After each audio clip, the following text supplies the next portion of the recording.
We just passed the 1 o'clock mark. I'm going to pass the baton back over to Matt, and he's going to introduce the judges. Again, just in case you're just joining us, it's 3-minute pitches, a 9-minute Q&A. We are timing it, and we are cutting people off. So without further ado, Matt, and good luck to all the presenters in the next set. Thanks. Excellent. Yeah.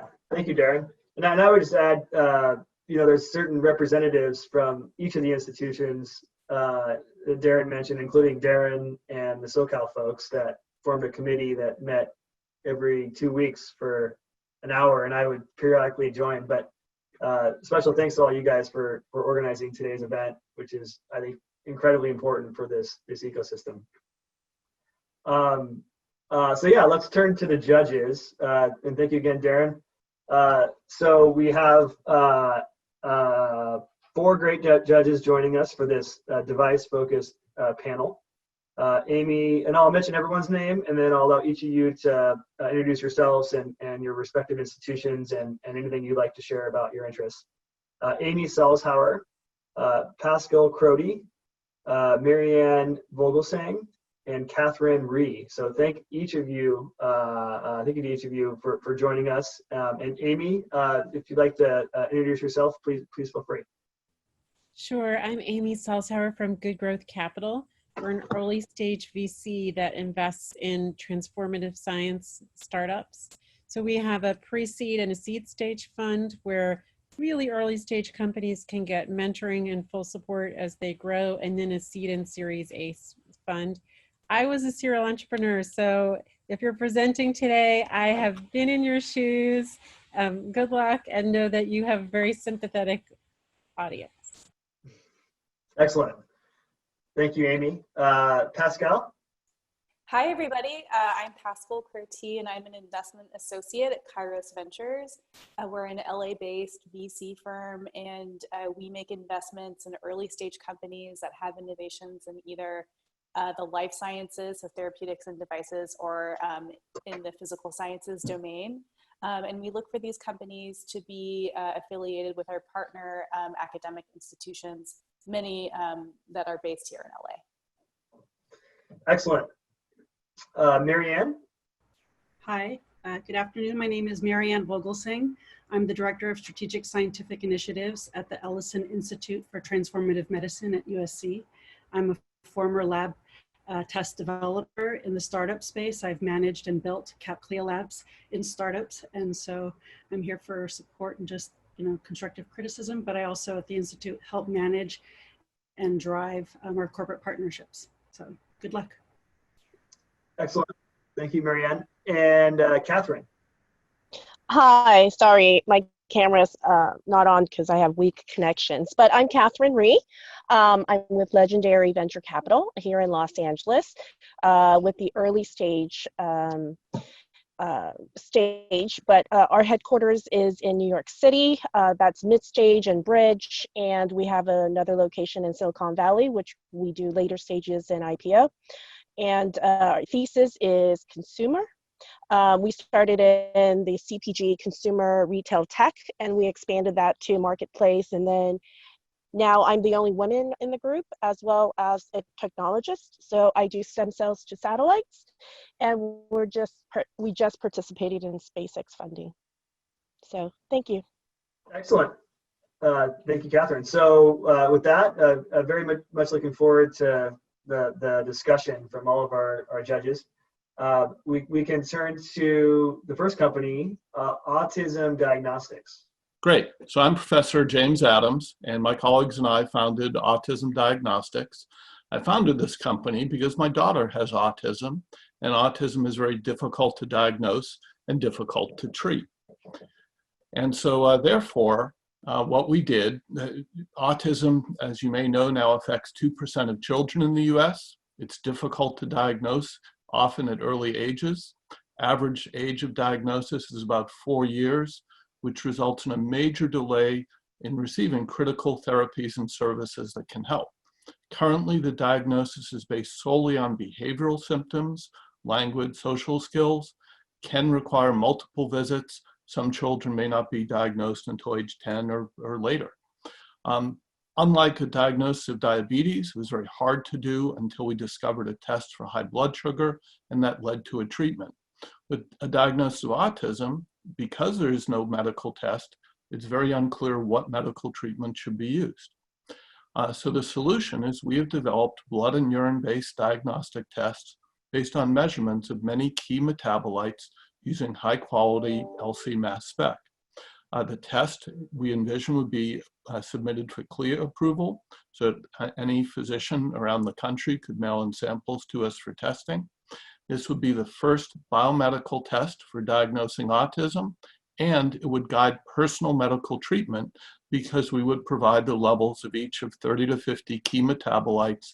And because autism is very heterogeneous, this would let you know which are the particular problems in this child with autism. Our published pilot study found that with only 3 metabolites, we achieved 94% sensitivity, 100% specificity, and we're now validating this test in a larger cohort. At ASU, we received first place in the campus-wide faculty startup challenge. There's a lot of interest in this.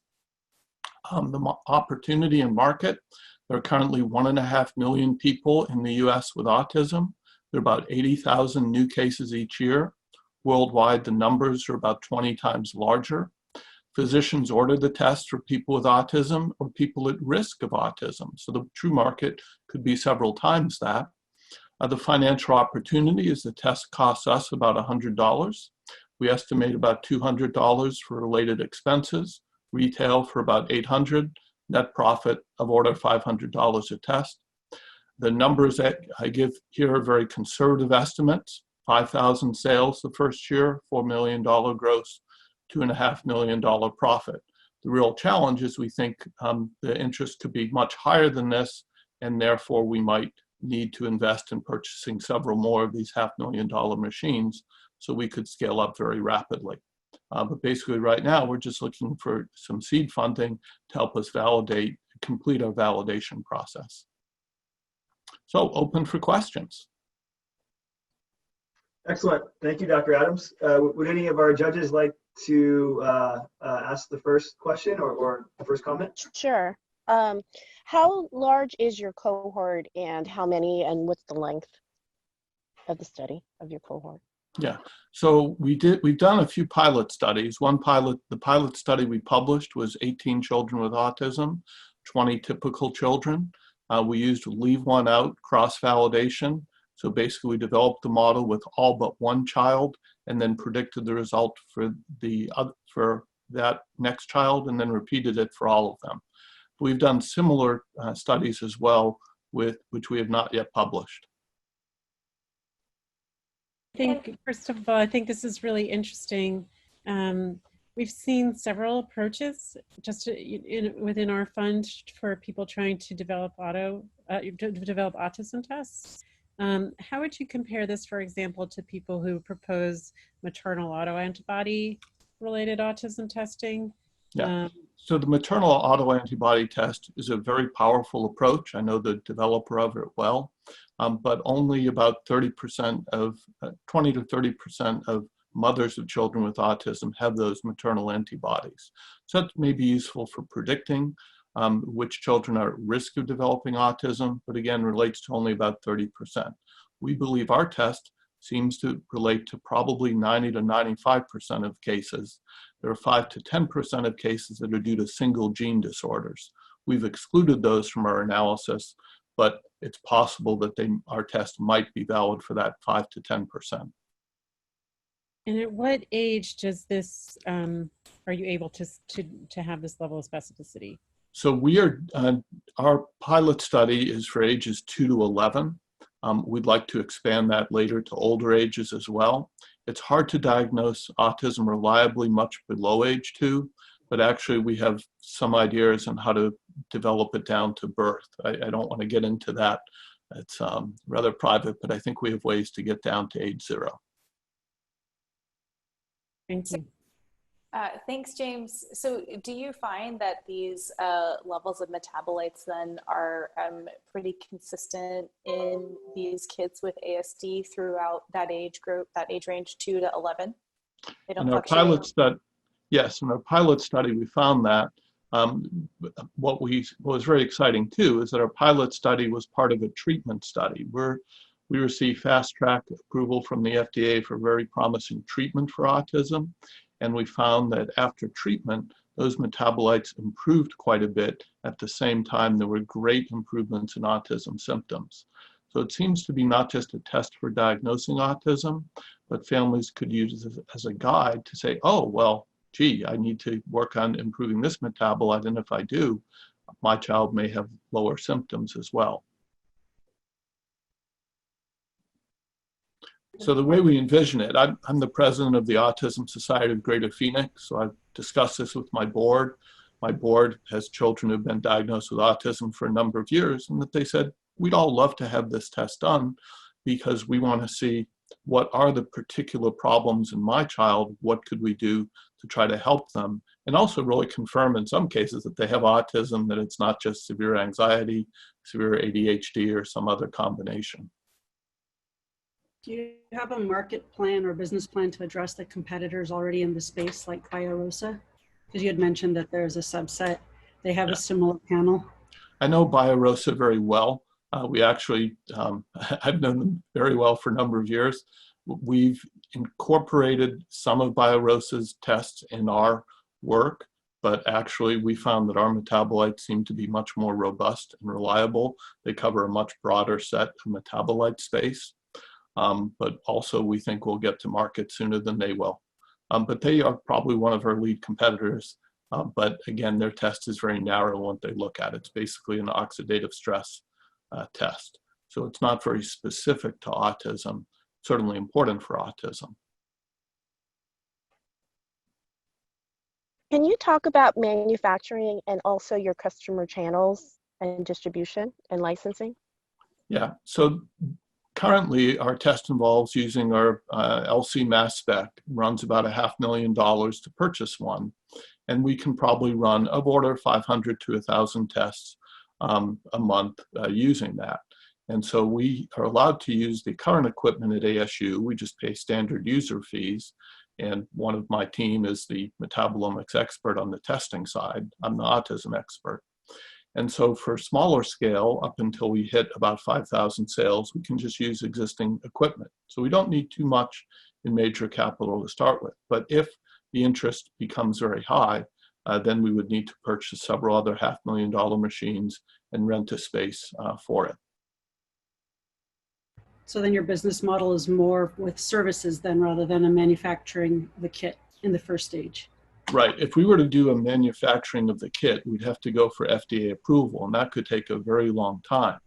Instead, we want to go for CLIA approval, which would only take typically a few months. We've spoken with the CLIA reps, one of the 2 CLIA reps in Arizona, and I've worked very closely with a man who runs a CLIA approved lab and has developed quite a few CLIA approved tests. And so basically we need to get a reference range of about 100 typical children and 100 children with autism, submit that to CLIA, and in a few months we hope we'd have approval.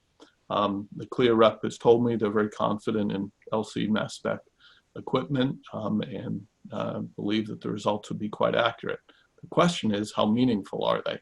And that's what we hope to demonstrate by validating our study. And James, can you remind us how much money are you raising to get to the next step?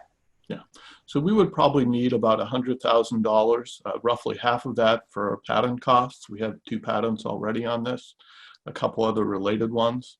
And then we probably need another $50,000 just to help us complete our validation cohort.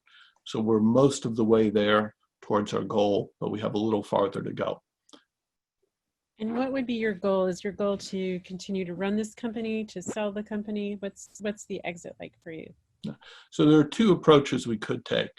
The approach I lean towards is to continue running the company because I want to do something very radical with it. For every child with autism who submits a test to us, I want to ask them to enroll in a research study. I want to ask them, please fill out this questionnaire about your symptoms and what treatments you're doing, and then use that to continue to build and refine our database. For some of these metabolites, we know what a good treatment would be. For others, we don't. So this could be a very powerful tool to help us develop new therapies. Right now, we have already we're already running right now 3 phase 2 trials for treatments for autism, for core symptoms of autism, because there is no FDA-approved treatment yet for the core symptoms of autism.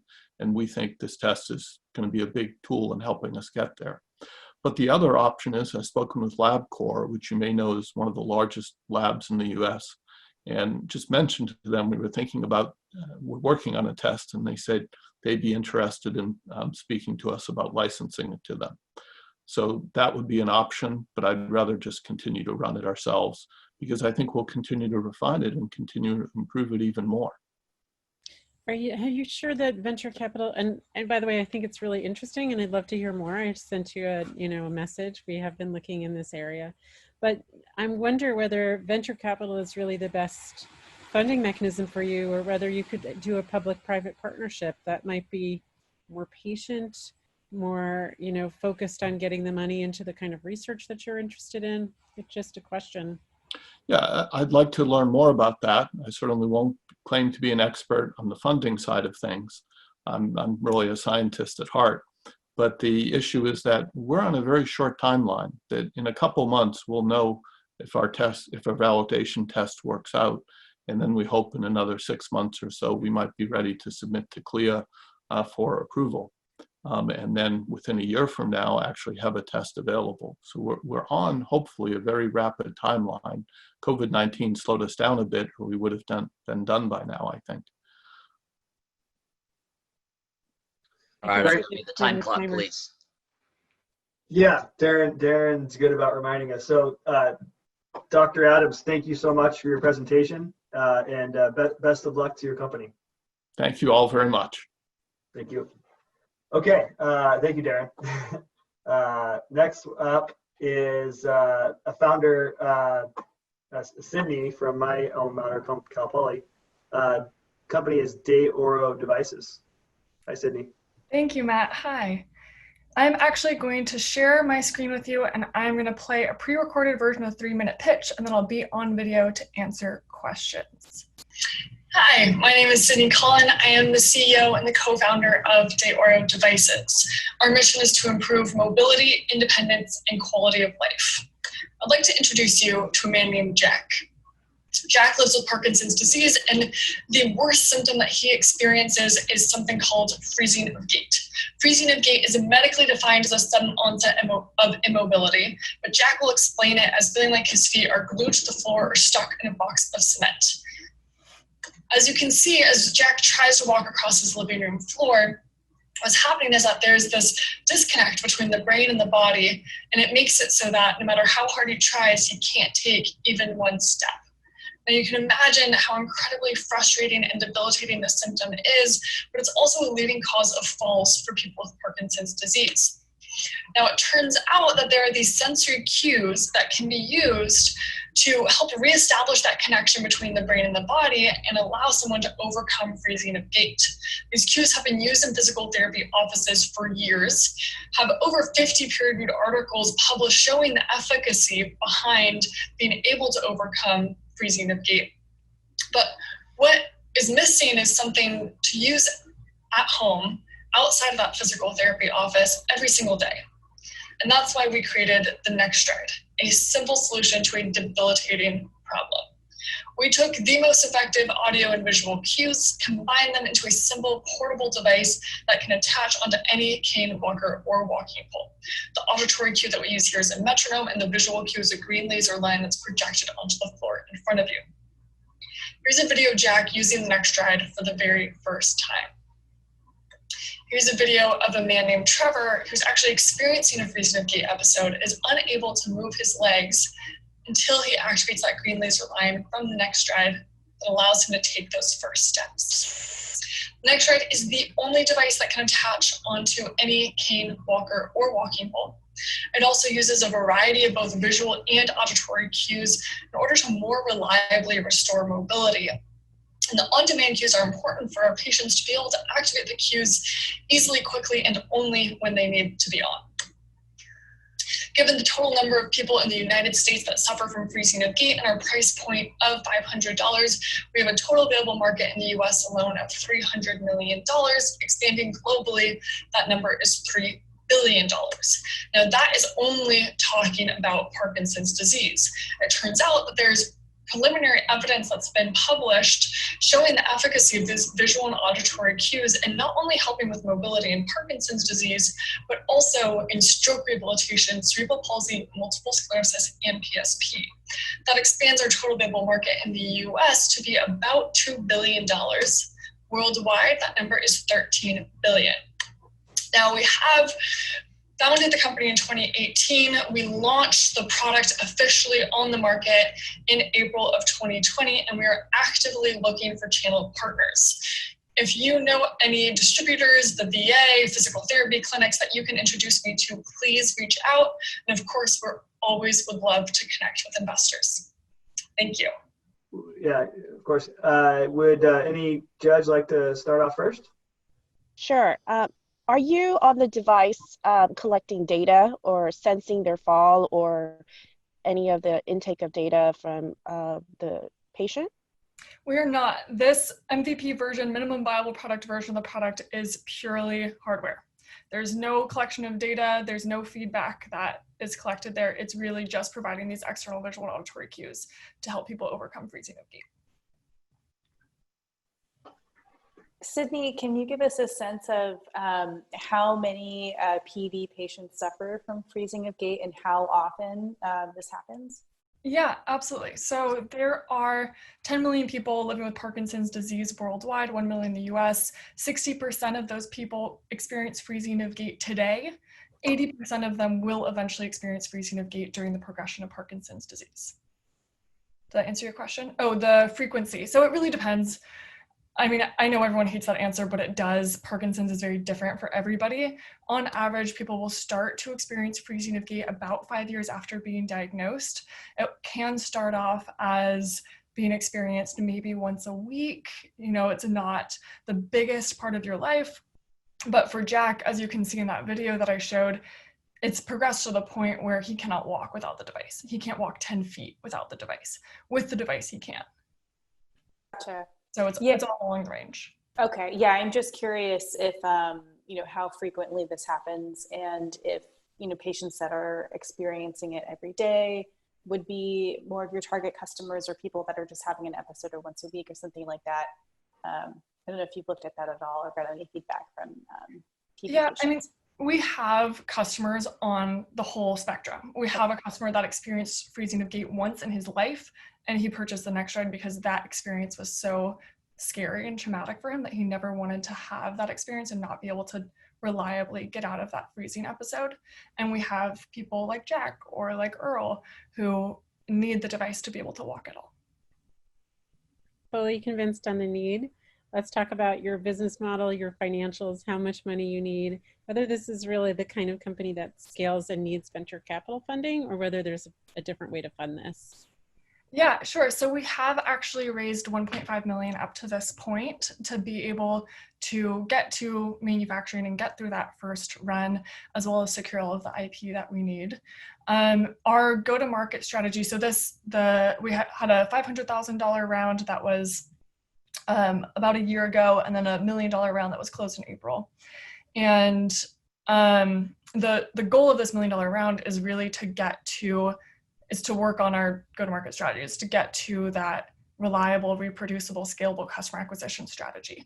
So our plan was actually to rely on direct-to-consumer marketing and be able to use, you know, physical therapy demos in clinics as a way for physicians and physical therapists to recommend the product to their patient, and then their patient would then purchase it directly from us. And we do have some demos out there, and we have been doing direct-to-consumer sales. However, a large portion of our sales are actually coming from distributors outside of the US coming to us saying, hey, I've been looking for a solution like this. Can I resell this product in this area? And that actually ends up being a really great solution for us, partly because, you know, the government will pay for this product already in Denmark, for example, whereas we don't have reimbursement in the US right now. And they can mark up the product to have, regional pricing, and we won't be competing with them on pricing. That's going to be my next question. Have you gone after reimbursement codes, and what happened when you did, if you did? We do. So we applied to a HCPCS code in June 29th of this year. So we haven't heard back from them yet. And then we're also applying for coverage actively. We should be turning our application in the next few weeks. So we haven't heard back from them yet. I think most likely what's going to happen is they're not going to cover it on the first try, but they're going to tell us exactly what data we need to show them to be able to be covered. And I do think we can show the data that we need. It's just going to take a minute. Something else that I want to add really quick is that even though we don't have reimbursement, we do have a partnership with the Parkinson's Wellness Fund where they'll actually cover 75 to 100% of the cost for anybody that needs it. I worry that this direct-to-consumer strategy is a really difficult one. We're learning. What the other panelists think. Yeah, I agree. And that's one of the reasons that I'm looking into channel partners right now. And so I'm totally open to testing out. I mean, that's the phase that we're in right now, is testing what the distribution strategy and what the sales strategy is. And so we're starting to spend some more time focusing on getting those channel partners in place rather than focusing only on direct to consumer. Great. And some questions are coming in, Sydney, on what does your IP strategy look like? Great question, Matt. Matt actually does, we work with Matt to do our IP. So we have a PCT filed, we have a US patent filed, we have provisional patent filed, and all of those are to protect. What's special about our device is the fact that we have both visual and auditory cueing into a device that can attach onto any cane walker or walking pole that's not already included in a walker.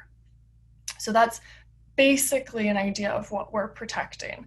And as far as future IP strategy, I think it'll require a longer conversation, but I would love for you to reach out to me and we can have a longer conversation about it. Great, that actually handles 3 questions that came in, so good. Any other questions from our panelists? How much are you looking? Yeah, go ahead. I do worry about defensibility of the product that you're creating, even with an IP strategy. Seems like there might be lots of different ways to make this work, and as you're sending it across to foreign distributors. But yeah, I think Matt was going to ask you, how much are you raising? Yeah, exactly. Let's go there. What's your next, how much do you need to get to the next point? That's what I was going to say. Sure. I will add, Amy, that yes, I agree that our IP strategy is going to be, something to be careful about. However, I think that there's multiple ways that we can secure our place in the market. It's not just from patents, it's also from relationships, it's from trust in the market. And we need to kind of go at it from all angles here, especially with our target demographic. The relationships are going to be important, and the trust. Also, I just want you to know I'm a fan. I think what you're doing is really important and can help a lot of people who really need what you're doing. So, thank you. In terms of raise, so we just closed a fundraising round. We're not actively fundraising at this point. We're always looking to make relationships with investors. The next raise will probably be in the next year. I would say in the $3 to $5 million range. I don't know that you're going to need that. I just, maybe not. I feel like you should be going after your distribution agreements and try to be profitable. I would like to be. Yeah, I agree. I worry I would suggest doing the exercise of thinking through how much your real addressable market is and what the revenue looks like, also including that competitors might come in and pricing might go down with and without those reimbursement codes, and then think about what the allowable costs are for your company really. And so what does how much can you raise as a equity financing and still have you be happy and your investors happy. Debt is good too. I appreciate the feedback. I'm tough, Sydney, right? And I'm a fan, but I also was an entrepreneur. And so, you know, I just want to, you know, I think it's always good to really be thoughtful about how much equity investment you're taking. And I'm a venture capitalist. I should want to give you money, but I would only want to give you money if it's the right thing for you to take. Absolutely. I appreciate that. I just posted a meeting link in the chat for anybody that wants to do a follow-up. Amy, I'd love to hear more about your suggestions for how to fund this without VC funding.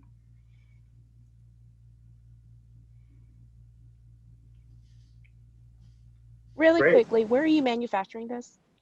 So we are currently manufacturing in California, in Fremont, but in the next few months, we're going to be moving to Texas with the same company. They just have the office in Fremont, they have an office in Texas to save money on labor. Great.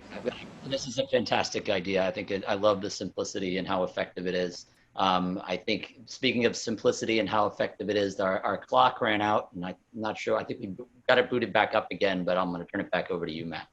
Okay. Yeah, sounds good. And I've been keeping track too, so it was about 2 minutes I had. Is there any final questions from anyone, panelists?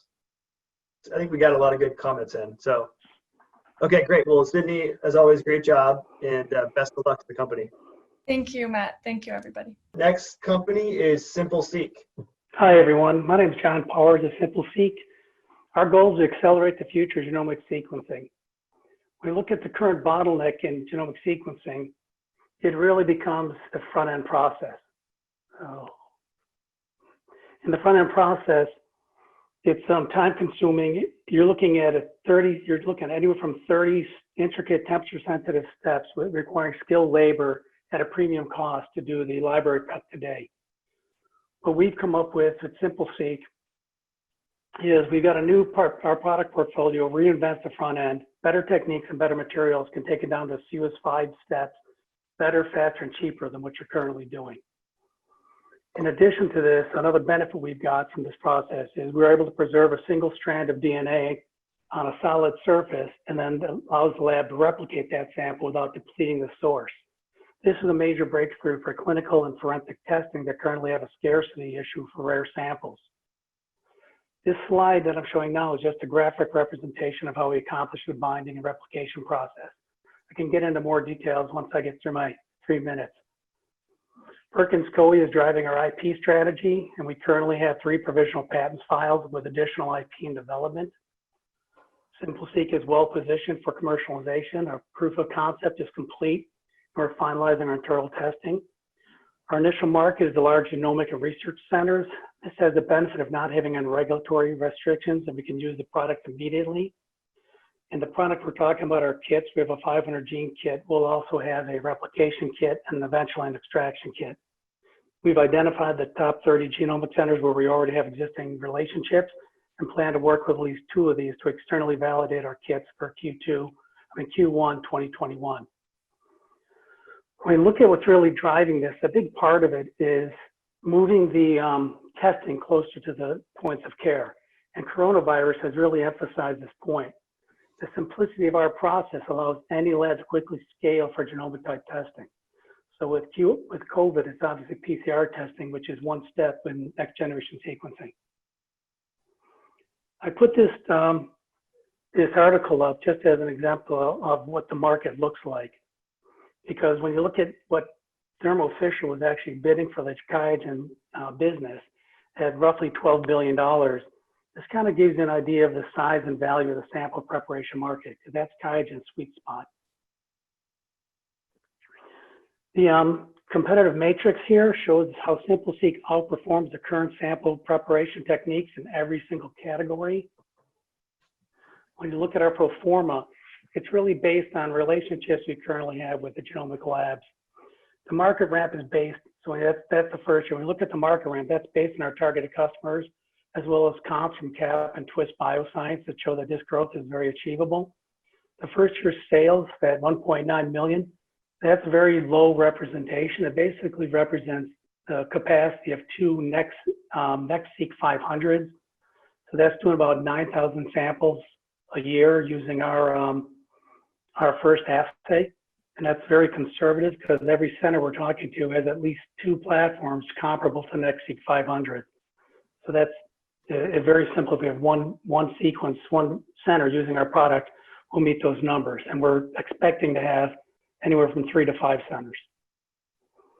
So we started with a $500,000 investment, and we're looking to raise $2 million and $8 million valuation.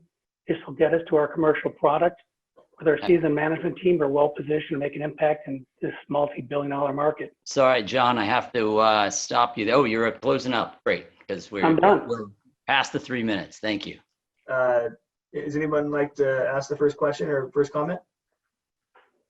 My first question is, do you want to finish up what you were going to say? Yeah, all I had to finish up was feel free to contact me. Here's my contact info. So I just had to end on that slide, and I figured it was self-explanatory. Perfect. You can put your slide up if you want to leave that contact information. Okay. Yeah. Thank you, John. Can you talk about your POC that you just completed and your 3 patents? Yeah, what happened is we were working with, the nice thing is we run a genomic incubator. So we've got a lot of partners we work with. Our incubator lab was actually the commercial lab for the WIN consortium, which consists of 42 of the world's largest cancer centers. So we've been doing N-of-1 testing for 8 years. And what we did is we started looking at kind of what was going on in library prep and the problem with how long it takes to get things done and the level of expertise. And Brandon Young, who's our molecular biologist and our geneticist, he started looking at new techniques, and he's gone out and done a proof of concept. So before we filed our patents, he made sure that what we were proposing actually worked in terms of isolating the DNA, binding it, making copies, and preserving the original DNA. And we saw that a lot in cancer. This was a big problem. So we know there's a huge market for this, and we know that it works. So what we've got to do is everything we've done has been in a controlled environment. So we got to go out and, basically ruggedize it, make sure it works in every other environment. And that's what we'll be doing with our initial, our validation, external validators. And we've got 3 that we already know are interested in doing this for us. So we just have to bulletproof it and get it into kits. John, at a high level, can you tell us, what the core innovation is at Simpleseek? What are you guys doing that nobody else is doing? Well, right now, everyone uses targeted capture. So what they're looking at doing is they bind the DNA they extract pretty much wherever they connect it. Our extraction technique binds the 3' end so we can replicate it, and it binds it as a covalent bond onto a solid surface. And that could be streptavidin and beads. We're actually looking at plates we can use as well. And it allows us to replicate that, to use that very simple. And when we create the assay off it, it allows us to do things a little differently so we can reduce the steps. We're not using ligation, we're not using fragmentation, we're not using targeted capture. And because of the bond we've got, we can scrub this pretty vigorously. So we know that this is not done at all today from anyone else. And because we always secure it at the 3' end, we know exactly how the sequence is. And we've designed this originally for 150 base pairs because we're looking at liquid biopsy as a primary application. And we've been able to make copies of samples that we've got, cancer samples, and preserve the source in a number of tests we run already. And we know that no one's doing that. If you want to get samples, control samples today, you buy them directly from someone like Horizon DX or Seracare. And a single control sample costs about $250. For that amount of money, we can make 200 samples. Wow. Okay, great. Thank you. Can you tell us a little bit more about your competitors? The nice thing is in the replication market, there aren't competitors. That's a market that doesn't exist today. When we look at the sample, when we look at the actual assay, there's a number of competitors out there. And the beauty of it is we've designed our first assay specifically looking at the large cancer market because that's what we know the best. So it's a 500 gene panel that also includes all the pharmacogenomics. And we can do this at a price point of our cost on this is about 15 bucks. And the beauty of this is we can use the library prep, the unique library prep, on any custom panel that we replicate for a customer. So if Myriad, for instance, came to us and said, hey, we want to use that library prep because we want to cut down the time and the cost and do it in 5 steps. And now we can do it, actually look at doing an LDT and selling it to hospitals to run the test. All they got to do is take their panel, which is already designed. We can have custom oligo made, from IDT or Twist or whoever, and then put it into our library prep and we're ready to roll. And and the validation is very straightforward and simple. So the nice thing is on the front end, because we're providing the chemicals and the kits, it's really it's raw materials, it's the picks and shovels. So we can get to that point without any regulatory CLIA cap required. At the point that you want to take a Myriad test or foundation test and get FDA or CLIA, then they run that through their regular validation. And it'll be a very simple process because it's not going through a full FDA approval. All it's doing is saying, we're doing a quick change to our SOP, we're changing the front end, and we can show that we've got comparative results very quickly.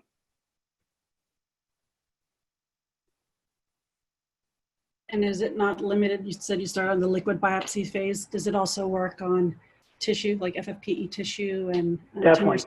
Yeah, we've done this in serum. The FFP samples are what we expect to use the most of because that's the cancer samples typically. That's where you get the scarcity of samples. So it does work. We're going to verify it in every medium, but we know that FFP and serum work.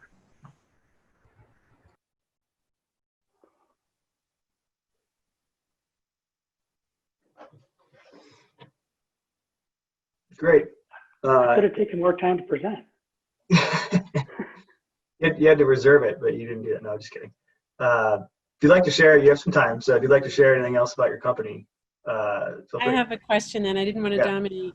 So once you hit this next $8 million funding round, is that the full cycle of funding for your company? You said that would hit. Yeah, let me just clarify. It's a $2 million funding round with an $8 million valuation, which, you can always debate. Everyone thinks they're conservative, but we know where the market is. We really expect that to get us to commercialization. And the question at that point then becomes where you'd have a much larger funding round to go full scale. Are we going to be acquired or do we do this ourselves? It's really it makes a lot of sense for an acquisition just because when you're going to ramp up your sales and everything else, that's really a cost that, that exists in every existing customer out there.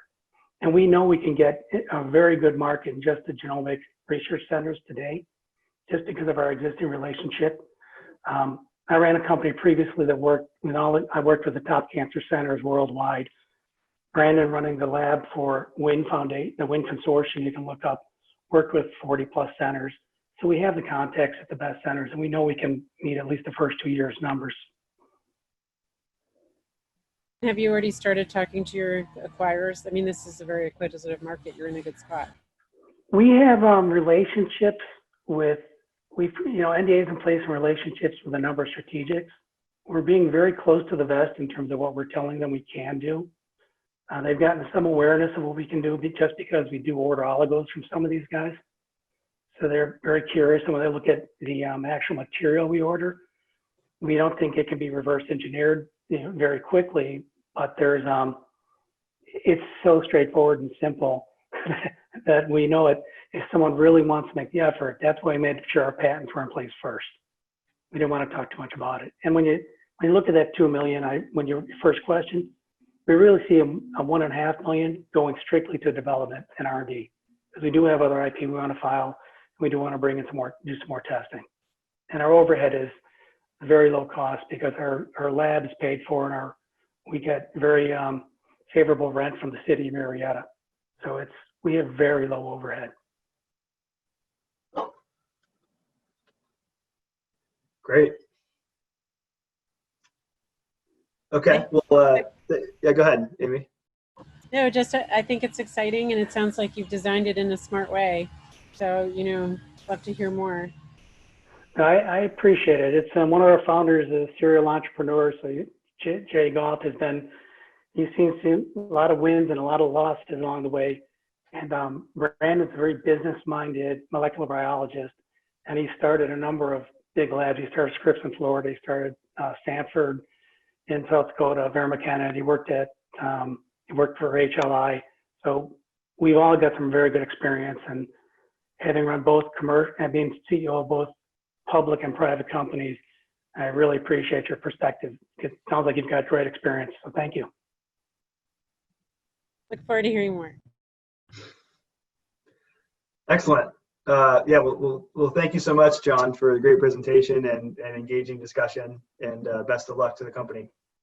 Great. Thank you, Matt. You're welcome. Next up, we have Epinoma. So good afternoon, everyone. My name is Varun Govil. I'm a co-founder and CEO of Epinoma, and we are a precision medicine company at the intersection of CRISPR and oncology.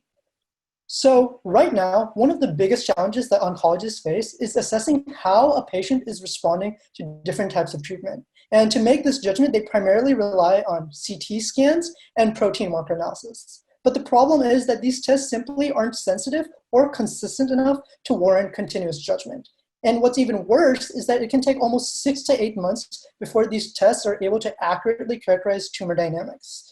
And as a result, patients are often left on ineffective and potentially harmful therapies, causing severe physical, emotional, and mental anguish.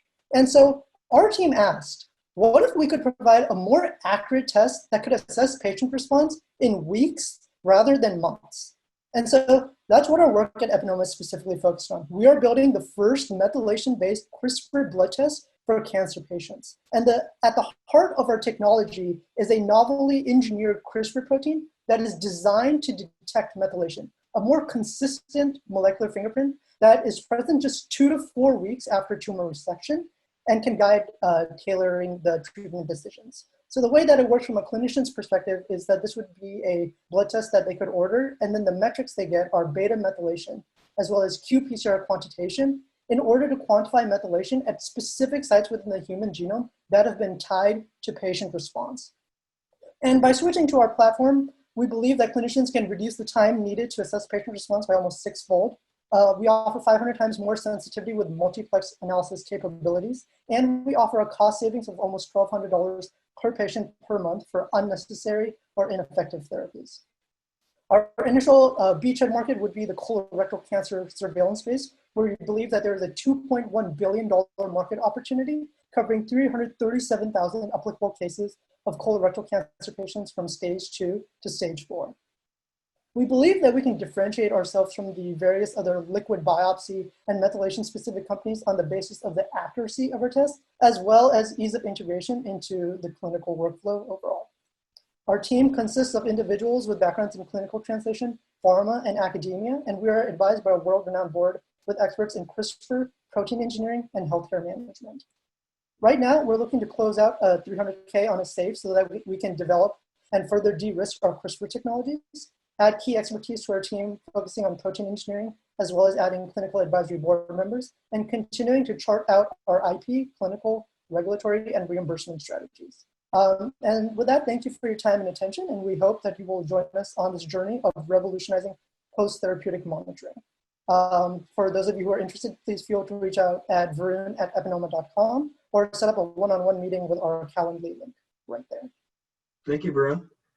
Great presentation. I'm sure there'll be some questions. Liquid biopsy, definitely an interesting space at the moment with Grail's IPO and other exits.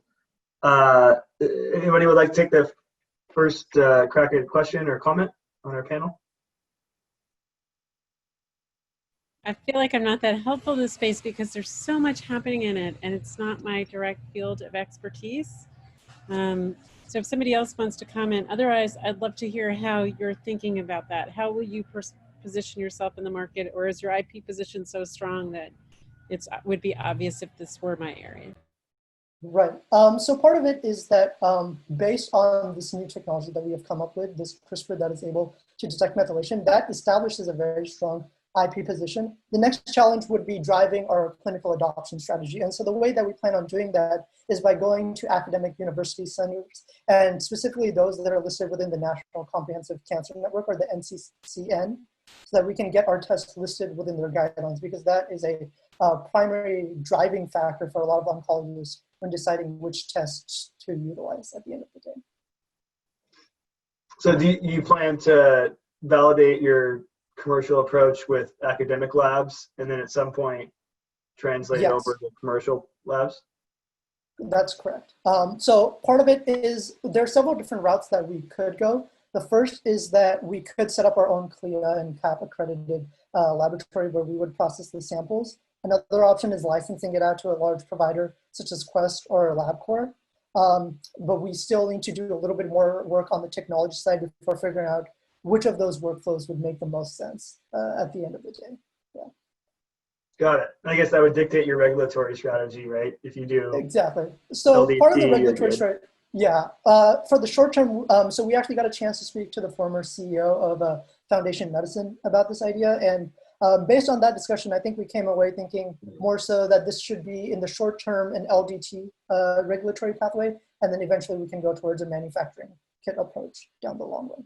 Sure. Like if you plan to partner with others, you could do a 510K as an IVD. Correct. Which institution are you all with? I didn't catch that. So we are affiliated with UCSD at the time of this, yeah. Varun, can you tell us a little bit more about this novel CRISPR? How confident are you essentially that it's agnostic to detecting any relevant methylation at any site? Yeah, so I can go a little bit into the technology aspect, and then we actually have our chief wet lab scientist on the call as well, so he can take over. But essentially, the idea is that CRISPR in its natural form, or in its wild type form, doesn't recognize methylation specific. The way that the cleavage mechanism within CRISPR specifically works is it recognizes a very specific sequence. And we have altered that sequence essentially. So by altering specific parameters within the CRISPR protein itself, we've changed the recognition site, so that recognition site now coincides with methylation markers specifically.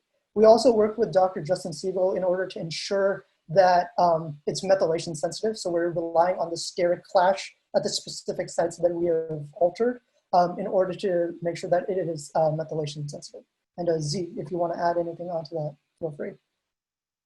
Yeah, so our company believes that the CRISPR is a really versatile and highly sensitive platform for methylation detection. Suppose that we can engineering such a novel CRISPR-Cas9 system. So basically, there are already publications in the field that showing that CRISPR-Cas9 can detect methylation in the ctDNA in a really high sensitivity and improve the assay sensitivity, accuracy. So I think that's really novel. And then what we are going to do is that we will repurpose the CRISPR-Cas9 so it can fit in our purpose to detect methylation, which is novel in the field. Okay, gotcha. So just to clarify real quick, so you guys are the first ones to be using this as a diagnostic, but other people knew previously that you could tweak CRISPR, for lack of a better word, and detect methylation. So yes, it's known that CRISPR can be tweaked to alter the recognition site, but no one has made this particular recognition site.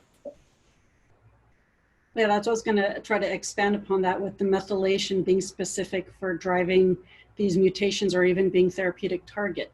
So part of, the technology and the platform, I'm actually really excited about it, but I want to know, like, how are you going to guarantee that diagnostic tool? It seems like it's a novel tool, but how are you guaranteeing the clinical validation, right? Have you look at that?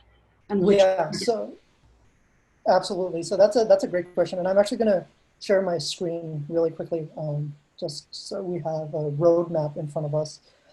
But going to the point that you've mentioned, so the first benchmark that we're trying to hit right now is the analytical validity component, where we're establishing the benchmark performance characteristics, and then to establish clinical validity and clinical utility, which will be key for a reimbursement argument.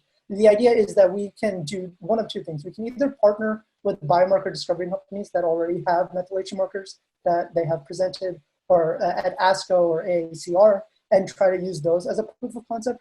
But our other approach was to use the ones that are already known, such as MGMT and CEP9, which are already embedded into commercially available products so that we can use this to demonstrate how much better our product will be at the end of the day. Is there a benefit outside of just specificity from like the Natera's and the Guardants, because they're building like bespoke assays and very personalized, targeted per tumor.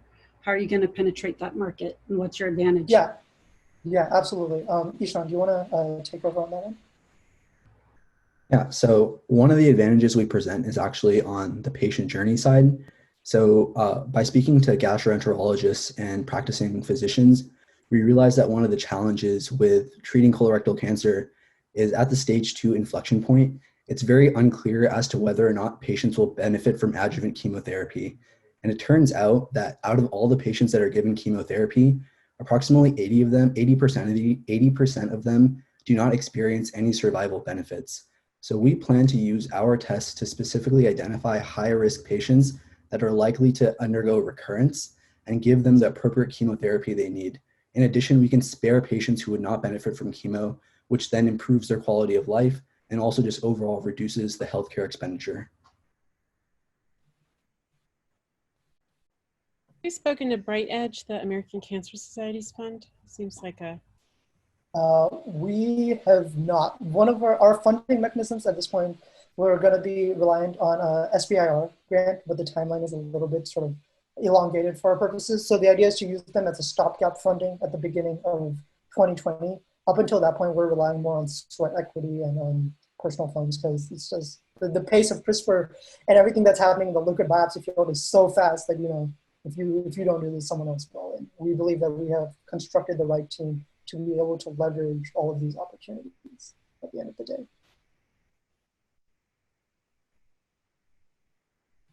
Do you have any clinical partners for building your cohorts and testing?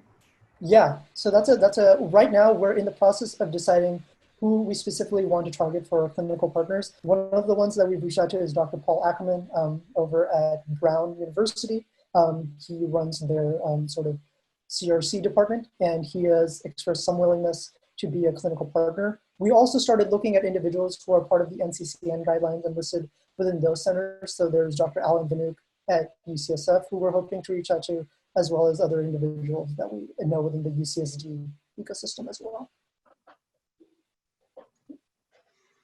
Thank you. Thank you. Great. And there was one question that came in, and the question is directed to how much are you raising? And yeah, go ahead. So we're raising 300K on a safe at this point. And the idea is that that goes towards our year's worth of lab operations to validate the assay that we are developing, to cover our intellectual property costs, and then to bring in a couple of regulatory consultants so that they can solidify our base strategy on how we are going to be able to get reimbursement within the diagnostics landscape at the end of the day. And then would that be the first money into the company? Yeah, so essentially one of the nice things, I guess, about going to the recurrence monitoring phase versus the early diagnostics phase is that it's not going to require as many cycles of funding as something that, you know, what Grail has needed to go through or Guardant Health. And so we anticipate there being only 2 or 3 rounds of funding, but this would be the first one. That's great. Correct. Excellent. Okay, well, Varun, to you and your team, great job. Good luck with that. Sounds like you guys are onto something, and best of luck. Thank you. Have a good day, everyone. You too. Great. Okay, moving right along. Makani Science. Hi. My name is Francis Duhay. I'm the CEO of Makani Science, and next to me is Michael Chu, who's our head engineer. And we're very excited to present to you Makani Science and our respiratory monitoring system. So each year, over 4 million people die within 30 days of surgery. This accounts for 8% of all deaths globally, making postoperative death the 3rd most common cause after heart attack and stroke. The main cause of postoperative death is cardiac and respiratory complications. Among the respiratory complications, the most preventable is respiratory failure due to opiates and sedatives. In a meta-analysis of 165 publications, the incidence of that respiratory failure was as high as 17%, or up to 4.5 million people in the US alone.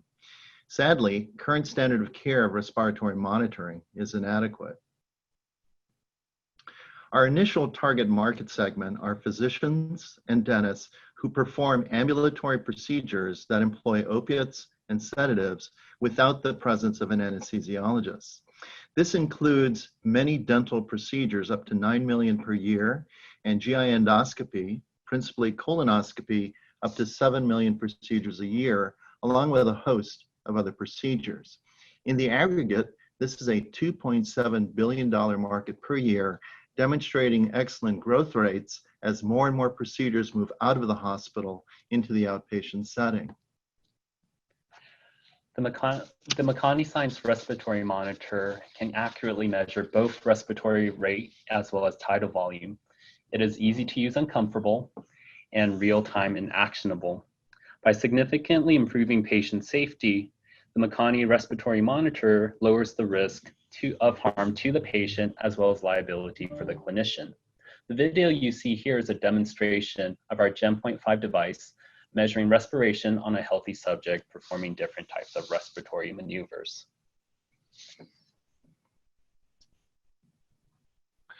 Makani Science began in earnest in January of last year, so we're about 20 months old. We are in the midst of product development, and we should receive our first Gen 1.0 commercial product by late Q3, Q4 of this year. We'll perform some clinical testing, validation, followed by a 510(k) submission, hopefully clearance by the end of Q2 2021, and commercial launch in Q3 of 2021. We're blessed by having a very experienced team. I'm joined by Professor Michelle Kine, biomedical engineering at the University of California, Irvine, who is the inventor of our 5 patents and a steadfast supporter. Along with her, Bill Saltstein, who is a 40-year medical device veteran and helped develop the first Bluetooth-enabled medical device in 2003. And with that, I'd be happy to answer any questions you may have.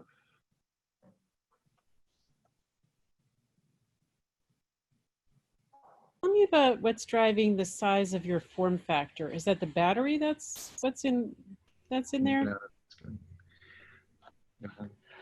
Yeah, so the battery for the main hardware case is driving the size of that form factor.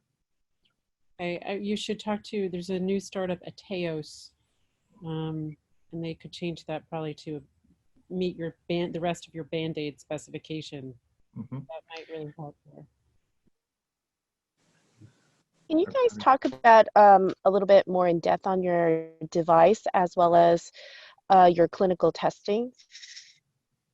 Why don't you handle the device on the clinical test? Yeah, so for the device, it's a strain sensor-based device. So what it does is it measures the movement of the skin outside of the torso. And then based off of that movement, we're able to calculate respiration rate and volume very accurately. And this is a concept and phenomenon that's been around since the 60s. But since then, there just hasn't been any improvement in the technology to make it smaller and wireless up until this device.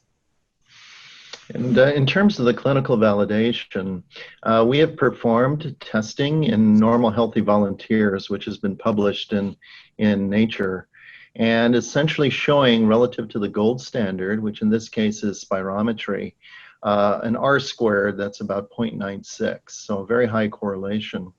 Moving forward, however, once we receive our commercial Gen 1.0, we will be embarking on several studies, one of which is an efficacy study compared to capnography, as well as our competitor, which is a company called Respiratory Motion, which works on thoracic bioimpedance, a very different mechanism of action.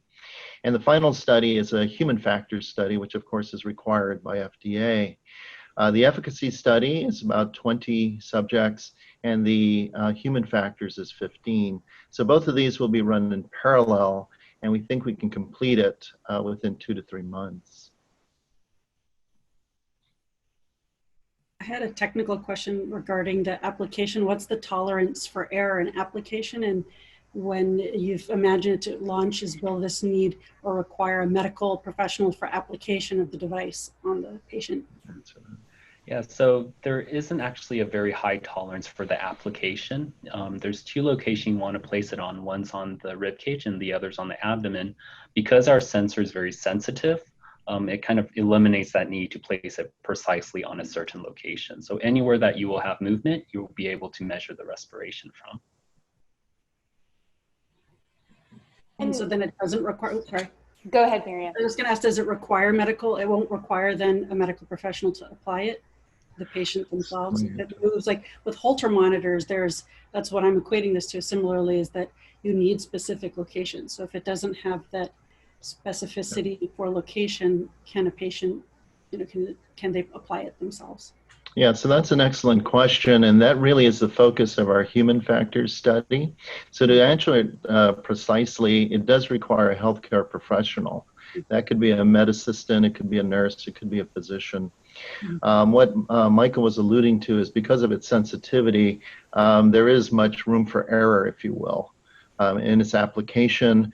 And the actual process is really no different than putting in an EKG electrode. So it requires that same degree or similar degree of precision. Okay. And so can you guys tell us a little bit more about the innovation behind the product? Is it something about the materials that allows you to have the smaller form factor and the same level of accuracy as the spirometry? Yeah, so the actual device itself uses these novel microfeatures that we put into the conductive layer, and those microfeatures itself is what gives it its robustness and allows it to be able to strain up to about 300% strain, so about 3 times its length, as well as the sensitivity that you see there. And before that, most strain sensors will not have this type of performance or robustness, especially on such a dynamic environment like the body. Yeah, let me just add that there are other sensors, wearable in fact, that can monitor your respiratory rate. What makes this different and we feel disruptive is it can actually measure your respiratory volume. And so the correlation between strain and changes in your chest wall has actually been known since the 1960s. However, the technology was such that it was unable to be reproduced. And so with this, we feel that we can actually monitor ventilation. And so in addition to pulse oximetry, it would then give the end user a fuller understanding of that patient's respiration. Great. And you might have mentioned this earlier, but can you remind me, is it resistant to sweat or hair or anything like that? Any other conditions in the human body? Mm-hmm. So that really largely depends on the adhesive that we use for it. And right now, the adhesive selection we have is resistant to sweat and motion. But it also depends on the population we're going to be using it with. So if we eventually would like to go into the pediatric space, and for that group, we would probably have to go with a less sensitive or a less sticky adhesive because their skin's a lot more sensitive.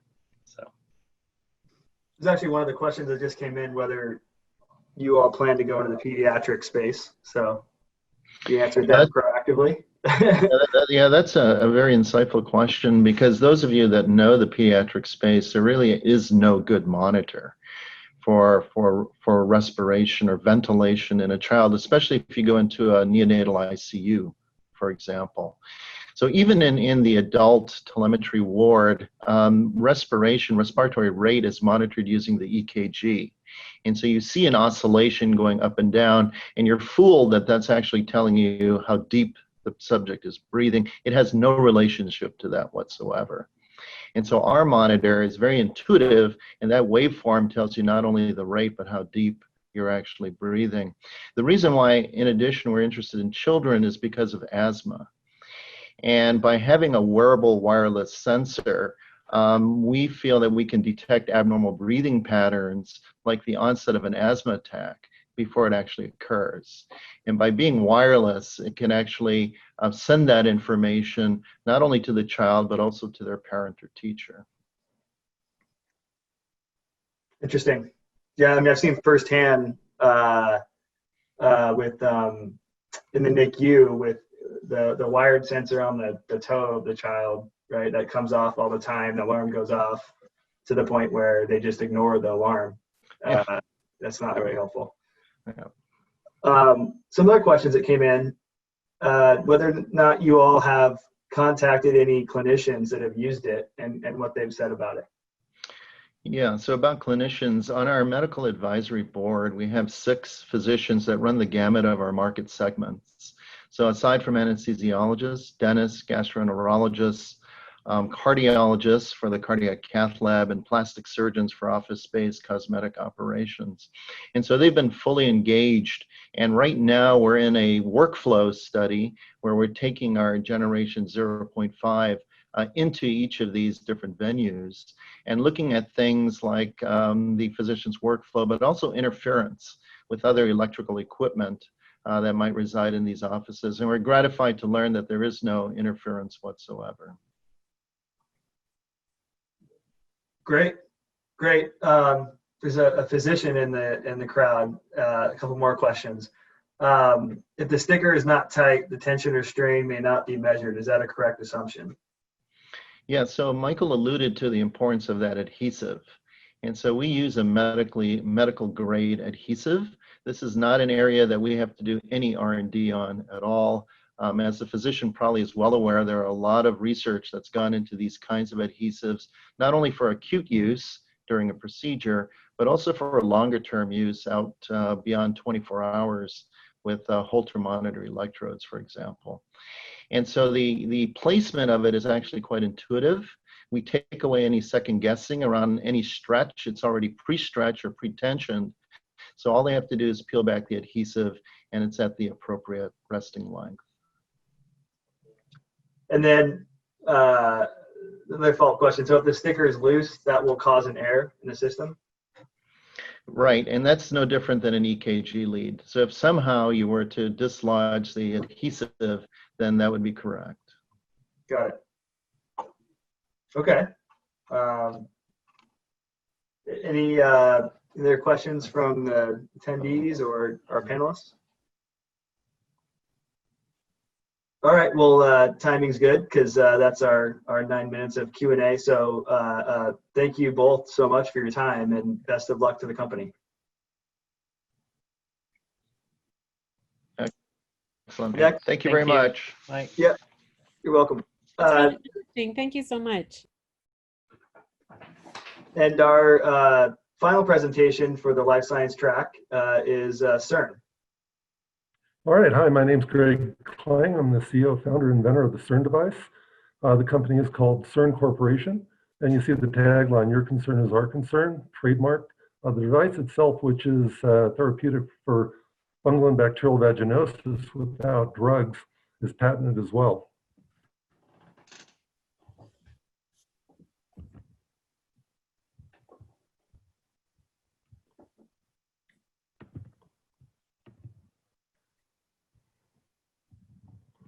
All right, so the unmet need in the market and the customers. The unmet need is really an alternative to drugs in order to reduce antibiotic use, especially in the bacterial population. We also curtail the use of drug-resistant pathogen, or we address the need to go ahead and diminish or lessen drug-resistant pathogen, or the evolution thereof. The market for the device, really, if you look at the US, is over 30 million women ages 19 to 49.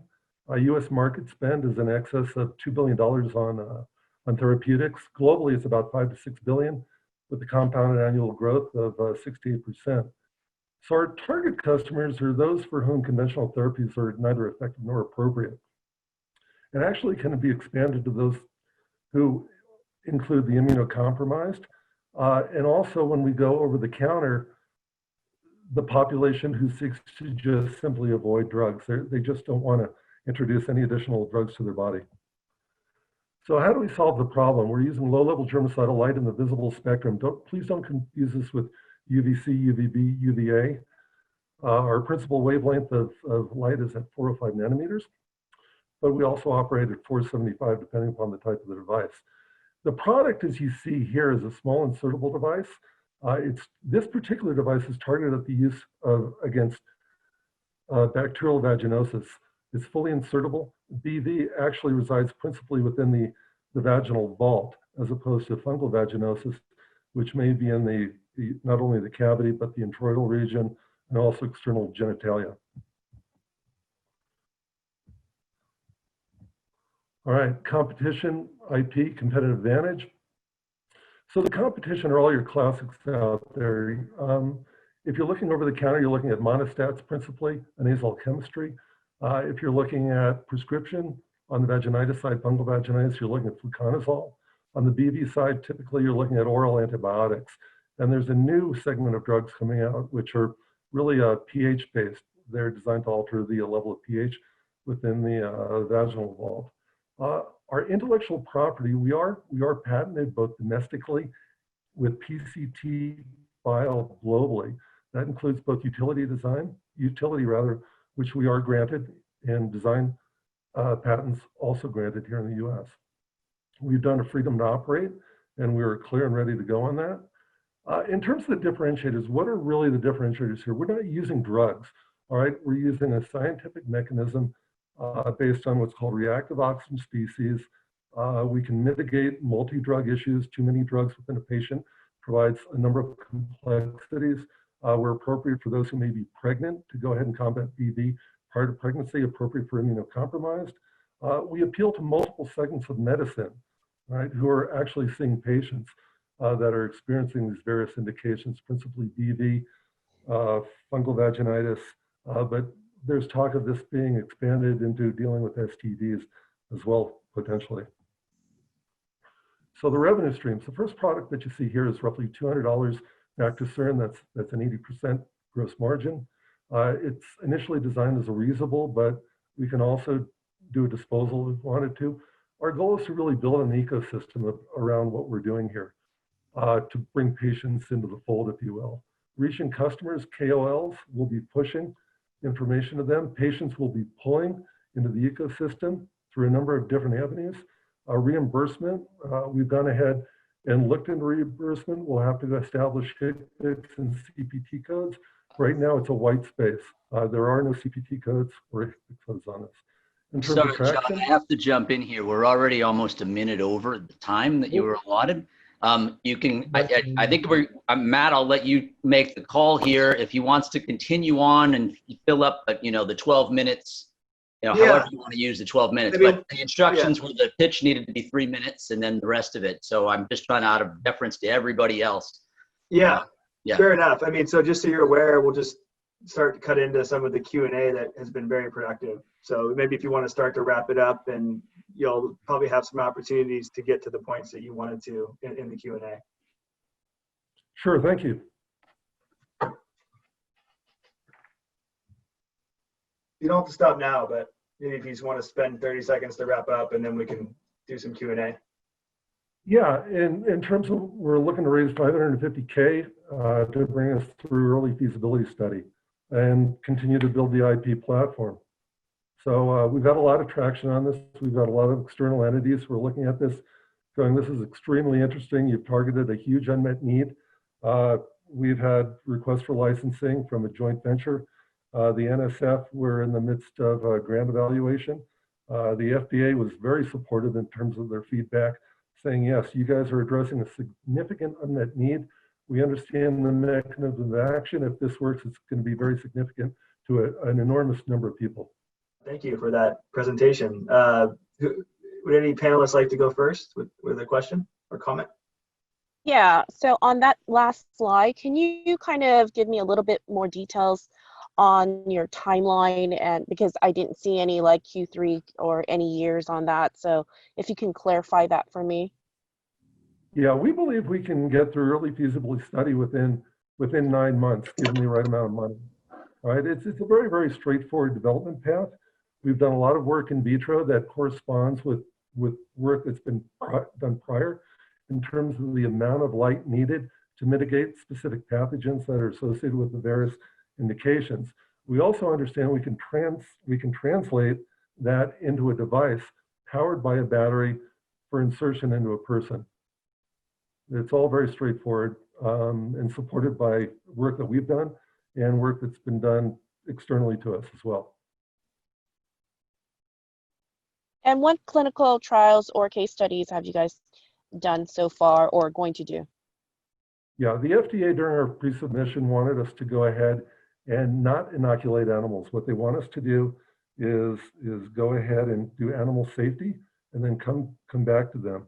So we have not done human testing. There is an organization, an academic organization in Brazil that has used 4 or 5 nanometers on a woman who was recurrent with fungal vaginitis, and it proved successful. They then went back and looked at that same wavelength of light, duration, and intensity against 20 healthy women and found that there were no issues with mucosal tissue. So we're going to be building on that, but we have the patents for the device, which is key. So I know you said, Greg, those wavelengths are sort of key to getting the efficacy against the bacteria. But I'm curious, how much protection do you have of that in your IP? Could somebody create another device with maybe like a different shape that produces the same type of wavelengths and be competitive? Yeah, the patent itself doesn't call out specific wavelengths, right? That would be, a trap that we avoided.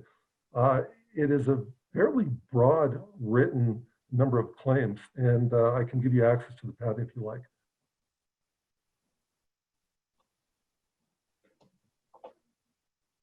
So we've avoided a lot of those issues in the way the patent's written in terms of the shape of the device, the wavelengths used, intensity, duration, so on and so forth.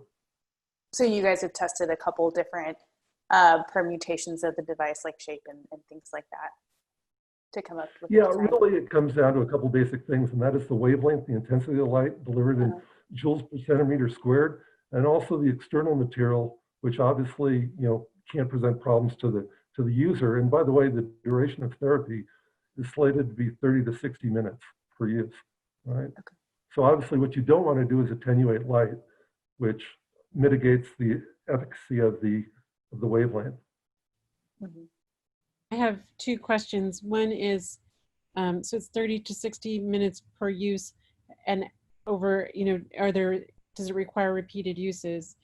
And the second question I have is about your sources and uses of cash. Where are you in funding? I know you're raising $500,000. How does that take you? Where does that take you through to in the life cycle kind of raising money? How much money do you think you'll ultimately need? Yeah, right now we're looking at $550,000 to get us through early feasibility study. And then we're looking to raise in a Series A about $1.5 million to get us to the point of commercialization. Right, that'll include getting through the FDA, which classifies this, by the way, as a they're looking at this eventually being a type 2 medical device and wants to bring us through as a 510K de novo. Getting back to your other question, Amy, I'm sorry, the first part was what? Wait, let me just, so you already have an FDA, you've already had a meeting with the FDA and they've said that it will be a 510K de novo? Okay. They've said they would like to classify this as a 510K de novo. They looked up, down, and sideways and saw there were no predicate devices on this. They understand the mechanism of action, the fact that it is in the visible light spectrum, germicidal, and it's not UVB, UVA, or UVC. So presumably you're also, though, killing good bacteria and fungi that are, so. A great question. What we've learned in prior research, not by ourselves, but in other third parties that's published, is that to go ahead and mitigate the pathogens that we're looking at, either fungal or bacterial, it takes about 1/10 the power as opposed to going ahead and imparting damage in the mucosal environment to epithelial cells. So there's a nice delta there between what is safe